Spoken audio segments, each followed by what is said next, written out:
1970년대 후반 서울의 한 봉제 공장. 재봉틀 소리가 끊임없이 울려 퍼지는 가운데 비명이는 숙련된 손놀림으로 옷감을 다루고 있었다. 26살의 영희는 얼굴에 땀방울을 맺혀가며 열심히 일했지만 그녀의 마음 한구석에는 늘 어두운 그림자가 드리워져 있었다. 결혼한 지 3년이 지났지만 아이가 생기지 않았던 것이다. 시어머니의 차가운 시선과 남편 박태수의 무관심 속에서 영희는 하루하루를 견뎌내고 있었다. 매일 밤 시댁에서는 은근한 핀잔이 이어졌고 영희는 점점 작아져만 갔다. 영희야, 너 또 병원에 다녀왔지? 결과는 어땠어? 시어머니의 목소리에는 기대보다는 체념이 섞여 있었다. 영희는 고개를 숙인 채 아직 특별한 문제는 없다고 하네요. 라고 작은 목소리로 대답했다. 하지만 시어머니의 표정은 점점 굳어져만 갔다. 남편 태수는 아내를 위로하기보다는 어머니의 눈치만 살폈다. 영희가 노력을 안 하는 것도 아닌데 하며 중얼거리곤 했지만 정작 영희에게는 따뜻한 말 한마디 건네지 못했다. 시간이 흐를수록 상황은 더욱 악화되었다. 시댁 식구들은 영희를 대놓고 씨 없는 여자라고 부르며 모욕을 주었다. 친척들이 모인 자리에서도 영희는 늘 구석진 곳에 앉아 있어야 했고 다른 며느리들의 임신 소식을 들을 때마다 가슴이 찢어질 것만 같았다. 어느 날 밤 시어머니는 마침내 참았던 말을 터뜨렸다. 영희야, 이제 그만 정리하는 게 어떻겠니? 우리 태수도 젊은데 이렇게 시간만 보낼 수는 없잖아. 그 말은 곧 이혼을 종용하는 것이었다. 영희의 눈에서는 뜨거운 눈물이 쏟아져 내렸지만 아무도 그녀의 아픔을 알아주지 않았다. 결국 영희는 작은 보따리 하나만 들고 시댁을 나서야 했다. 3년간 살던 집의 대문을 마지막으로 돌아보며 그녀는 자신의 인생이 이렇게 끝나는 것인지 절망스러웠다. 하지만 그 순간 영희의 마음속에는 작은 불씨 하나가 꺼지지 않고 있었다. 바로 다시 일어서겠다는 의지였다. 거리는 차갑고 어두웠지만 영희는 고개를 들고 앞을 바라보았다. 그녀의 걸음걸이에는 절망보다는 새로운 시작에 대한 다짐이 서려 있었다. 비록 혼자가 되었지만 이제 그녀만의 인생을 만들어가야 했다. 그 길이 아무리 험난할지라도 영희는 포기하지 않기로 마음먹었다. 영희는 월세 3만 원짜리 작은 새방을 구했다. 방 한 칸에 부엌이라고 부르기도 민망한 작은 공간이 전부였지만 이곳이 그녀의 새로운 출발점이었다. 짐이라고 해봐야 옷가지 몇 벌과 낡은 이불 한 채가 전부였지만 영희는 이 작은 공간을 정성스럽게 정리했다. 봉제 공장에서의 일은 계속해야 했다. 하루 10시간씩 재봉틀 앞에 앉아 있는 것은 몸에 무리였지만 당장 생계를 위해서는 어쩔 수 없었다. 하지만 영희에게는 더 큰 꿈이 있었다. 바로 교사가 되는 것이었다. 어릴 적부터 아이들을 가르치는 선생님이 되고 싶었던 영희였지만 가난한 집안 형편상 고등학교를 겨우 졸업한 후 바로 일을 해야 했다. 결혼 후에도 그 꿈을 잊지 못했지만 시댁의 눈치 때문에 공부할 엄두를 내지 못했었다. 이제는 달랐다. 아무도 막을 사람이 없었다. 영희는 공장에서 돌아오면 촛불을 켜고 교사 임용시험 교재를 펼쳤다. 하루 종일 재봉틀을 돌린 손가락은 부어 있었지만 연필을 잡고 공부하는 시간만큼은 행복했다. 영희 씨, 요즘 너무 무리하는 거 아니야? 같은 공장에서 일하는 순자가 걱정스럽게 물었다. 영희의 얼굴은 날로 야위어갔고 눈 밑에는 진한 그늘이 져 있었다. 하지만 영희의 눈빛만은 예전보다 훨씬 밝았다. 괜찮아, 언니. 나 지금 공부하고 있거든. 선생님이 되려고. 영희의 대답에 순자는 놀라며 그래도 몸이 우선이지라고 말했지만 영희의 의지는 꺾이지 않았다. 밤늦도록 이어지는 공부는 쉽지 않았다. 어려운 교육학 이론들과 각 과목의 전문 지식들은 독학으로 익히기에 벅찼다. 때로는 이해되지 않는 내용 때문에 좌절하기도 했지만 영희는 포기하지 않았다. 이웃집 대학생에게 부탁해서 모르는 부분을 설명 들었고 도서관에서 빌린 책들로 부족한 부분을 메웠다. 손가락이 부어서 연필을 잡기 힘들 때면 볼펜으로, 그것도 힘들 때면 입으로 중얼거리며 암기했다. 계절이 바뀌고 또 바뀌었다. 영희의 공부는 계속되었고 그녀의 실력은 조금씩 늘어갔다. 공장 동료들은 그런 영희를 신기하게 바라보았지만 동시에 존경의 마음도 품게 되었다. 평범한 공장 여공이 혼자서 교사의 꿈을 향해 달려가는 모습은 누가 봐도 감동적이었다. 영희는 매일 밤 작은 거울을 보며 스스로에게 다짐했다. 김영희, 너는 할 수 있어. 반드시 선생님이 될 거야. 그 다짐은 어둠 속에서도 그녀를 지켜주는 빛이 되었다. 1981년 봄, 드디어 기적 같은 소식이 영희에게 찾아왔다. 교사 임용시험에 합격한 것이다. 합격 통지서를 받아든 영희의 손은 떨렸고 눈에서는 감격의 눈물이 흘러내렸다. 3년간의 고된 노력이 마침내 결실을 맺은 순간이었다. 발령지는 강원도 산간의 작은 마을 솔밭 초등학교였다. 서울에서 멀리 떨어진 곳이었지만 영희에게는 꿈의 무대나 다름없었다. 그녀는 기쁜 마음으로 짐을 싸고 새로운 터전으로 떠날 준비를 했다. 솔밭 초등학교는 정말 작은 학교였다. 전교생이 겨우 20명 남짓이었고 선생님도 교장 선생님을 포함해 5명뿐이었다. 하지만 영희에게는 이 모든 것이 소중하고 아름다워 보였다. 아이들의 맑은 웃음소리와 산골 마을의 맑은 공기는 그녀의 마음을 치유해 주었다. 선생님, 서울에서 오셨다며요. 아이들은 호기심 가득한 눈으로 영희를 바라보았다. 영희는 아이들 한 명 한 명의 이름을 외우고 그들의 이야기에 귀 기울였다. 가난한 농촌 마을의 아이들이었지만 모두 순수하고 밝은 마음을 가지고 있었다. 어느 날 학교 가는 길에서 영희는 이상한 소리를 들었다. 여린 아기 울음소리였다. 소리가 나는 쪽으로 가보니 큰 나무 밑에 갓난아기가 담요에 쌓인 채 놓여 있었다. 아기 곁에는 부디 이 아이를 잘 부탁드립니다 라고 쓰인 쪽지가 있었다. 영희는 당황했지만 그 작은 생명을 그냥 둘 수는 없었다. 아기를 품에 안고 파출소에 신고한 후 임시로 자신의 집에서 돌보기 시작했다. 아기는 여자아이였고 건강해 보였다. 영희는 그 아이를 보며 묘한 감정에 휩싸였다. 선생님, 정말 그 아기를 키우실 거예요? 마을 사람들은 놀라워했다. 미혼인 여선생이 버려진 아기를 키운다는 것은 당시로서는 매우 드문 일이었다. 하지만 영희의 마음은 이미 정해져 있었다. 이 아이도 하느님이 저에게 주신 선물이에요. 제가 잘 키워보겠어요.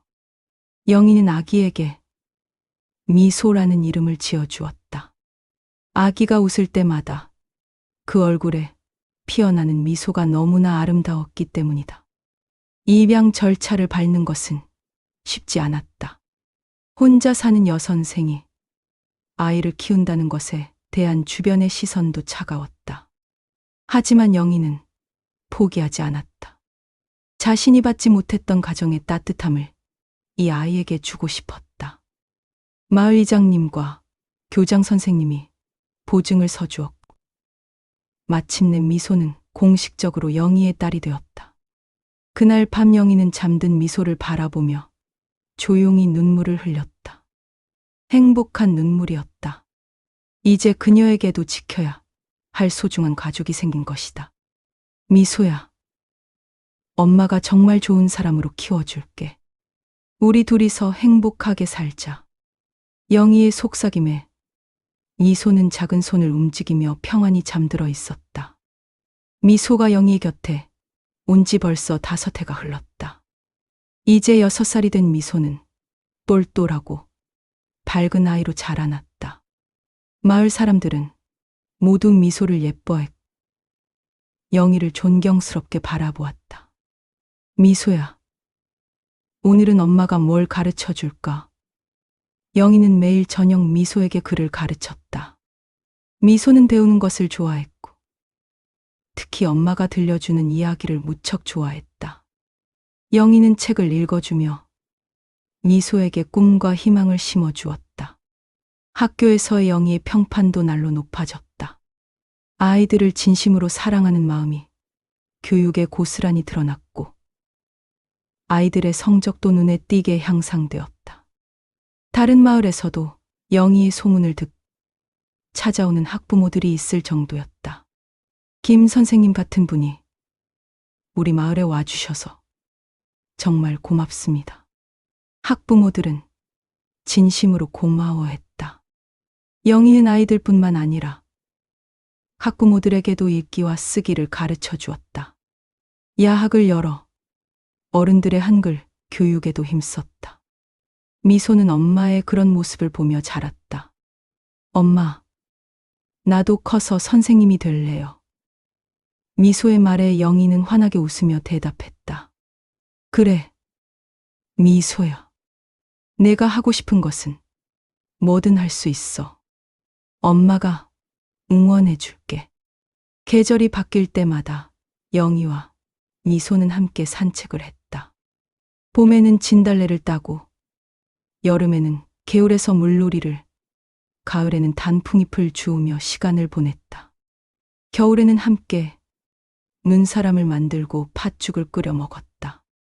엄마, 우리는 왜 아빠가 없어요? 어느 날 미소가 물었다. 영희는 잠시 당황했지만 곧 미소를 무릎에 앉히고 차근차근 설명했다. 미소야, 가족이라는 것은 피보다도 사랑이 더 중요한 거야. 엄마가 미소를 얼마나 사랑하는지 알지? 네, 저도 엄마를 정말 많이 사랑해요. 미소는 영희의 목을 꼭 안으며 대답했다. 그 순간 영희는 자신의 선택이 틀리지 않았음을 다시 한번 확신했다. 마을에서는 종종 작은 행사들이 열렸다. 영희와 미소는 항상 그런 자리에 함께 참석했다. 미소가 노래를 부르거나 시를 낭송할 때면 마을 사람들은 모두 박수를 쳐주었다. 저 아이는 정말 복이 많다. 김 선생님 같은 어머니를 만나서 사람들의 말에 영희는 오히려 자신이 더 복을 받았다고 생각했다. 어느 날 저녁, 미소가 그림을 그려서 영희에게 보여주었다. 그림 속에는 손을 잡고 있는 두 사람이 그려져 있었다. 엄마, 이게 우리예요. 우리는 영원히 함께할 거예요. 미소의 맑은 목소리에 영희의 가슴은 뭉클해졌다. 그래, 미소야. 엄마와 미소는 영원히 함께야. 그날 밤 영희는 깊이 잠든 미소의 이마에 뽀뽀를 해주며 감사 기도를 드렸다. 비록 험난한 길을 걸어왔지만 지금 이 순간만큼은 세상에서 가장 행복한 사람이었다. 미소가 10살이 되던 해봄, 예상치 못한 소식이 전해졌다. 같은 마을에 사는 김씨 아저씨가 조심스럽게 말을 꺼낸 것이다. 선생님, 혹시 박태수라는 사람 아세요? 재혼한다는 소문이 있던데. 영희의 가슴이 순간 철렁 내려앉았다. 오래전 묻어두었던 기억들이 물밀듯이 밀려왔다. 하지만 그녀는 담담하게 고개를 끄덕였다. 네, 제 전 남편이에요. 그렇군요. 그날 밤 영희는 잠을 이루지 못했다. 영희의 마음은 복잡했다. 분노도 슬픔도 아닌 묘한 감정이 가슴을 메웠다. 10여 년 전 그 시댁을 나오며 다짐했던 것들이 새삼 떠올랐다. 태수 씨가 행복하면 되겠지. 영희는 스스로에게 중얼거렸다. 이미 자신에게는 미소라는 소중한 가족이 있었고 보람 있는 교직 생활이 있었다. 과거는 과거일 뿐이었다. 며칠 후 마을 사람들을 통해 더 자세한 이야기를 들을 수 있었다. 태수는 영희와 헤어진 지 몇 년 후에 다른 여자와 만나 아이까지 낳았지만 그 여자가 떠나면서 홀로 아이를 키우고 있다가 이번에 재혼을 한다는 것이었다. 그 사람도 참 고생이 많았네요. 영희는 진심으로 그렇게 생각했다. 원망할 마음보다는 오히려 동정심이 더 컸다. 미소는 엄마의 변화를 감지했다. 엄마, 무슨 일 있어요? 요즘 뭔가 다른 것 같아요. 영희는 미소를 꼭 안으며 대답했다. 아무것도 아니야, 미소야. 그냥 엄마가 옛날 생각을 좀 했을 뿐이야. 학교에서 아이들을 가르치는 동안에도 영희의 마음에는 평소와 다른 물결이 일었다. 하지만 그녀는 더욱 열심히 아이들을 돌보았다. 현재의 삶에 충실하는 것이 최선이라고 생각했기 때문이다. 저녁 무렵 영희는 미소와 함께 마을 뒷산에 올랐다. 저물어가는 해를 바라보며 영희는 깊은 숨을 들이쉬었다. 미소야, 엄마는 정말 행복해. 너와 함께 이렇게 살 수 있어서 말이야. 저도요. 엄마, 미소가 영희의 손을 꼭 잡으며 대답했다. 그 순간 영희는 확신했다. 자신의 진짜 가족은 바로 여기, 곁에 있다는 것을. 과거의 상처는 이제 정말로 아무런 의미가 없었다. 그날 밤 일기장에 영희는 이렇게 썼다. 오늘 옛 남편의 재혼 소식을 들었다. 처음에는 마음이 어수선했지만 지금은 오히려 홀가분하다. 이제 정말로 모든 것이 정리된 것 같다. 나에게는 미소가 있고 아이들이 있다. 그것으로 충분하다. 미소가 중학교에 들어간 지 얼마 되지 않은 어느 봄날이었다. 영희는 학교 합창단을 지도하던 중 군청에서 열리는 지역 문화제에서 아이들이 축하 공연을 해달라는 제안을 받았다. 마침 그날은 누군가의 결혼식도 함께 열린다고 했다. 아이들은 설레면서도 걱정스러워했다. 영희는 아이들을 격려하며 열심히 연습시켰다. 순수한 아이들의 목소리로 부르는 동요는 언제 들어도 마음을 따뜻하게 만들었다. 행사 당일, 영희는 아이들과 함께 시내의 예식장으로 향했다. 생각보다 규모가 큰 행사였고 많은 사람들이 모여 있었다. 아이들은 긴장한 듯 영희 뒤에 바짝 붙어 따라왔다. 자, 우리 아이들, 평소처럼만 하면 돼. 걱정하지 말고 즐겁게 노래하자. 영희는 아이들의 어깨를 다독이며 무대로 안내했다. 하지만 객석을 바라본 순간 영희의 발걸음이 멈췄다. 저 앞쪽에 앉아있는 사람들의 얼굴이 너무나 익숙했다. 시어머니, 신위, 그리고 신랑 자리에 앉아있는 박태수의 모습이 보였다. 10여 년 만에 마주하는 전 남편과 시댁 식구들이었다. 영희의 가슴이 빠르게 뛰기 시작했다. 하지만 아이들 앞에서 흔들릴 수는 없었다. 그녀는 깊게 숨을 들이쉬고 마음을 가다듬었다. 괜찮아. 김영희, 너는 이제 다른 사람이야. 아이들의 공연이 시작되었다. 맑고 순수한 목소리가 예식장 안을 가득 메웠다. 영희는 지휘를 하면서도 시댁 식구들의 반응을 살짝 살펴보았다. 그들의 얼굴에는 놀라움이 가득했다. 특히 시어머니의 표정이 심상치 않았다. 10여 년 전 씨 없는 여자라며 내쫓았던 며느리가 이제는 당당한 선생님이 되어 아이들을 가르치고 있는 모습을 보고 있는 것이다. 죄책감과 당황스러움이 얼굴에 그대로 드러났다. 공연이 끝나고 각수가 터져 나왔다. 영희는 아이들과 함께 인사를 하고 무대를 내려왔다. 그 순간 시어머니가 조심스럽게 다가왔다. 영희야? 목소리가 떨리고 있었다. 안녕하세요, 어머니. 영희는 예의 바르게 인사했다. 그녀의 태도는 차분하고 당당했다. 시어머니는 뭐라고 말해야 할지 몰라 어쩔 줄 몰라 했다. 너는 지금 뭘 하고 있니? 시어머니의 질문에 영희는 웃으며 대답했다. 초등학교에서 아이들을 가르치고 있어요. 이 아이들이 제 제자들이고요. 아이들은 영희 주위에 모여 상황을 지켜보고 있었다. 그 순간 신우이가 끼어들었다. 언니, 그런데 결혼은? 말을 끝까지 못하고 멈췄다. 영희의 당당한 모습에 압도된 것이다. 예전에 위축되고 작아 보였던 며느리는 온데간데 없었다. 예식장의 한 구석에서 어색한 대화가 이어졌다. 영희는 여전히 침착했지만 시댁 식구들은 명백히 당황하고 있었다. 10여 년 전의 일을 어떻게 설명해야 할지 몰라 하는 모습이었다. 박태수가 조심스럽게 다가왔다. 얼굴에는 복잡한 감정이 교차하고 있었다. 영희야, 정말 오랜만이다. 그의 목소리에는 미안함과 어색함이 섞여 있었다. 영희는 고개를 끄덕이며 담담히 대답했다. 네, 오래되었네요. 결혼 축하드려요. 그 순간 시어머니가 떨리는 목소리로 말을 꺼냈다. 영희야, 그때의 일은.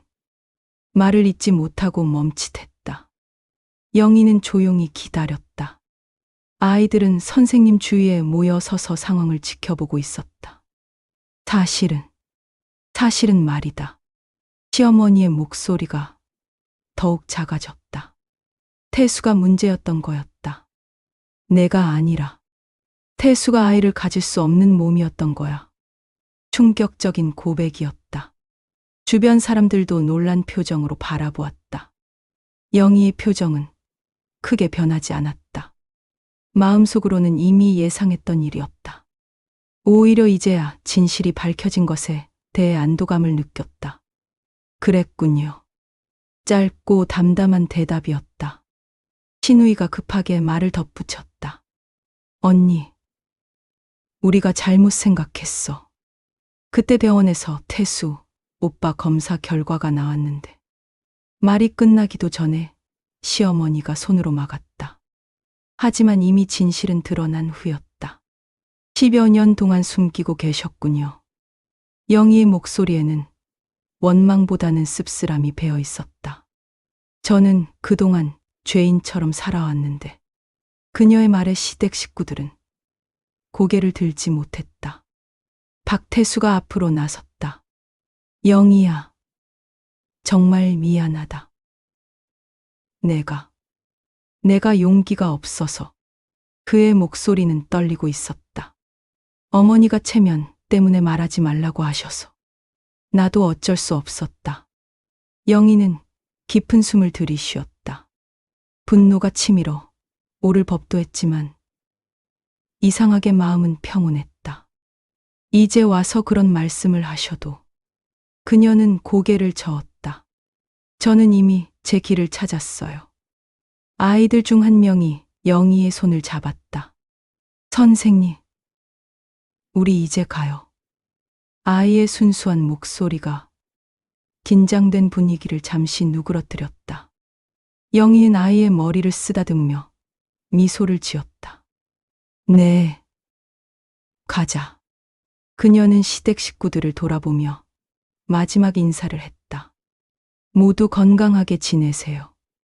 저도 잘 살고 있으니 걱정하지 마세요. 그 말에는 용서와 축복의 의미가 담겨 있었다. 시어머니가 마지막으로 말을 걸었다. 영희야, 정말 미안하다. 우리가 너무 못됐었다. 눈가에 눈물이 맺혀 있었다. 영희는 잠시 멈춰서 뒤돌아보았다. 이제 다 지난 일이에요. 저는 원망하지 않아요. 오히려 그때 일이 있었기에 지금의 제가 있는 거니까요. 영희의 말은 진심이었다. 고난이 그녀를 더 강하게 만들었고 지금의 행복을 찾게 해주었다. 아이들과 함께 예식장을 나서는 영희의 뒷모습은 당당했다. 과거의 상처를 딛고 일어선 한 여성의 위대함이 그 걸음걸이에서 느껴졌다. 시댁 식구들은 그런 영희를 바라보며 깊은 후회와 존경심을 동시에 느꼈다. 그날 밤 영희는 미소와 함께 마을 뒷산에 올랐다. 별이 유난히 밝은 밤이었다. 미소는 조심스럽게 물었다. 엄마, 오늘 무슨 일이 있었어요? 영희는 미소를 바라보며 빙그레 웃었다. 미소야, 엄마가 옛날 이야기를 해줄까? 그리고는 차근차근 자신의 과거 이야기를 들려주었다. 어려웠던 결혼 생활, 시댁에서 받았던 상처, 그리고 오늘 있었던 일까지. 그럼 제 친아빠는 따로 있는 건가요? 미소가 물었다. 영희는 미소의 손을 꼭 잡으며 대답했다. 미소야, 가족이라는 것은 피가 아니라 사랑으로 이어지는 거야. 엄마는 미소를 낳지는 않았지만 세상에서 가장 사랑해. 저도 엄마를 가장 사랑해요. 미소가 영희를 꼭 안으며 말했다. 그리고 엄마가 저를 키워주셔서 정말 고마워요. 엄마는 세상에서 가장 훌륭한 분이에요. 그 말에 영희의 눈에서는 감동의 눈물이 흘러내렸다. 지난 10여 년간의 모든 고생이 보상받는 순간이었다. 자신이 선택한 길이 결코 틀리지 않았음을 다시 한번 확신했다. 다음 날, 평범하지만 행복한 일상이 이어졌다. 마을 사람들의 존경심은 커졌고 아이들과 미소와 함께하는 시간은 영희에게 가장 소중한 순간이었다. 몇 주 후, 영희는 학교 운동장에서 졸업을 앞둔 제자들과 마지막 시간을 보내고 있었다. 6년간 함께해온 아이들과의 이별이 아쉬웠다. 선생님, 저희 잊지 마세요. 선생님도 건강하게 지내세요. 아이들의 순수한 목소리를 들으며 영희는 가슴이 뭉클했다. 이 아이들을 가르치며 보낸 시간들이 자신의 인생에서 가장 소중한 시간이었다. 교사가 되기 위해 그토록 노력했던 이유를 다시 한번 깨달았다. 어느 봄날 오후, 영희는 혼자서 학교 운동장에 서 있었다. 따뜻한 햇살이 온몸을 감싸주었고 아이들의 웃음소리가 귀에 들려왔다. 그녀는 지난 10여 년간의 삶을 돌이켜보았다. 내 삶은 버려진 것이 아니라 다시 피어난 꽃이었구나. 영희는 조용히 중얼거렸다. 시댁에서 쫓겨나던 그 절망의 순간이 오히려 새로운 시작의 기회였다. 미소를 만나게 해주었고 교사라는 천직을 찾게 해주었다. 저 멀리서 미소가 달려오는 모습이 보였다. 엄마, 밝게 웃으며 손을 흔드는 딸의 모습을 보며 영희는 환하게 웃었다. 이것이 바로 자신이 찾은 진정한 행복이었다. 햇살은 더욱 따뜻하게 내리쬐었고 영희와 미소는 손을 잡고 집으로 향했다. 그들의 뒷모습에는 희망과 사랑이 가득했다. 진정한 가족의 의미를 깨달은 두 모녀의 아름다운 일상이 계속되고 있었다.